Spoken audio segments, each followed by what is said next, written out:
Hello everyone, it's me Yeonni. Welcome back to my channel. Whew, took me some time to sit down to film this video because low-key didn't want to film it, but I know I need to film it and I know I'll feel really good after I get this out of my system. So today I wanted to talk about what it's like being an Asian American woman, having to live with not only one unrealistic body standard for how I should or should not look, but having two. Are you guys even level? Sorry. Are we good? Okay, we're looking good. Anyway, so I, took some notes the other night because I was having a really hard time with my body. Hello, welcome to my life. But specifically this week, I was really being hard on myself for just eating, and I hated how my body looked more than usual. And then I was like, why? What is going on? It's like, I know I've gained a bit of weight during the pandemic. I mean, who hasn't? It was a global pandemic, right? So it doesn't make any sense, but this is what unrealistic body standards and social media does to your body.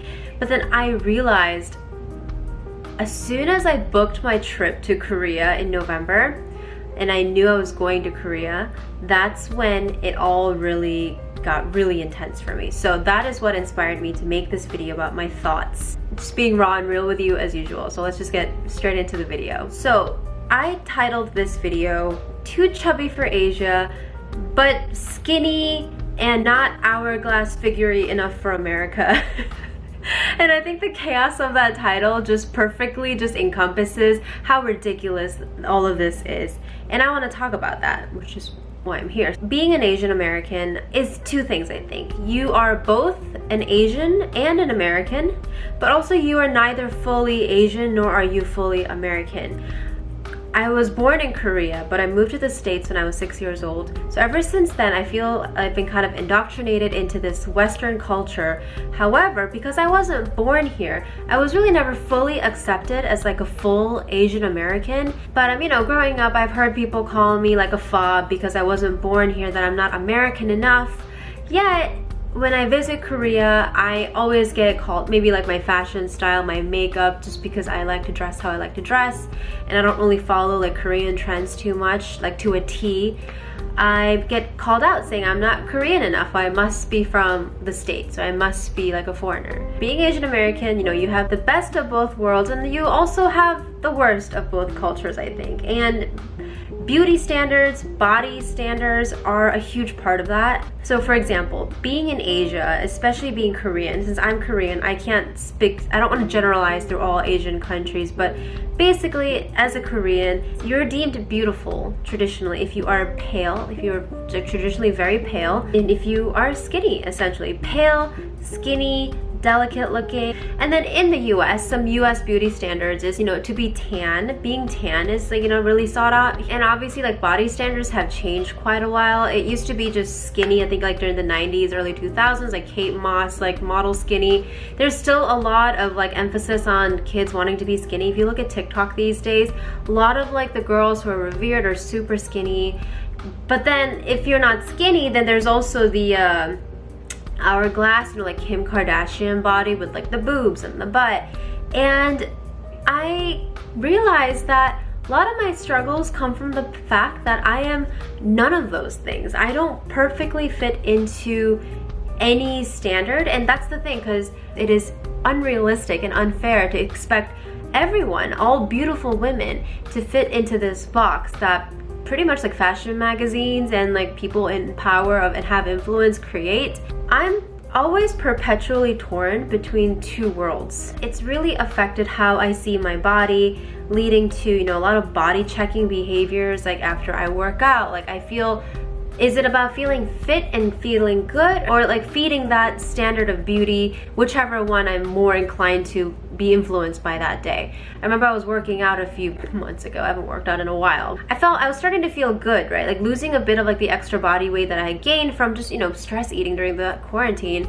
And then I felt good, right? But then I stood in front of the mirror and I was like, oh no, but what if my ass gets smaller? Like I need to have a big butt, right? It drives me crazy because I wrote it right here. I don't even know what standard I even want. Do I want both? Can I be all of these things? I can't. Do I want neither? At the end of the day, I found myself dealing with a lot of body dysmorphia, a lot of unhealthy eating habits from high school on. And then I started questioning, what is this all for? Like, who is this all for? Like, who am I trying to impress?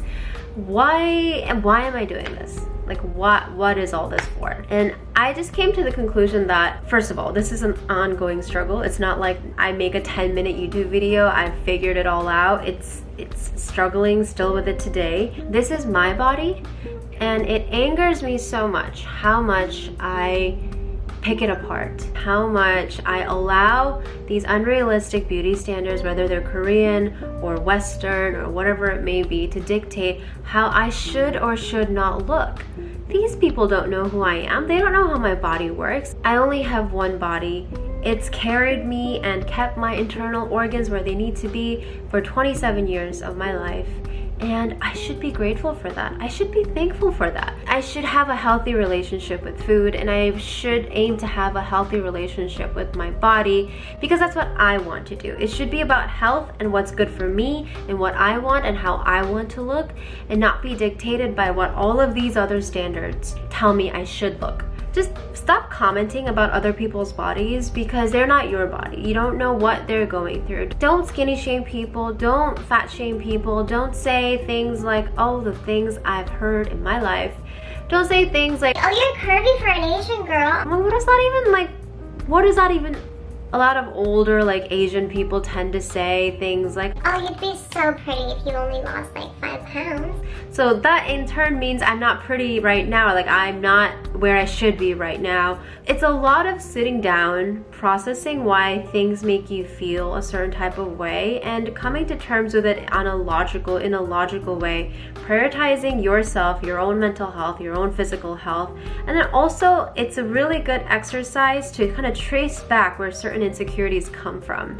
A lot of my body insecurities, I've noticed throughout the years, comes from these cultural beauty standards from America, from Asia, that I will never be able to fulfill. And you know, I don't want to. So I hope to all of you out there, not just my Asian American women out there, but just to anyone struggling with body issues, beauty standard issues, try that exercise of trying to trace back, where do all these insecurities come from, because I bet you they're from very influential, unhealthy places that don't deserve to have this power over you. They don't deserve to have this power over me. You have your own beauty that just cannot be replicated. And trust me, I haven't felt this way all my life. It's been a journey, and it continues to be, which is the theme here.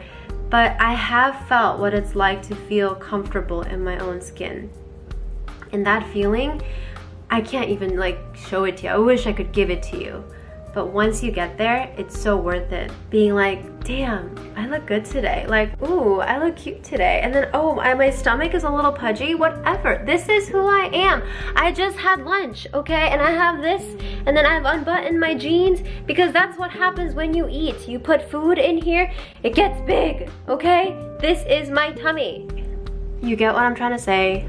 I get a bit heated because I hate thinking of young girls in this world and boys having to deal with stupid beauty standards, and I wasted so much of my time, and I'm still struggling with it.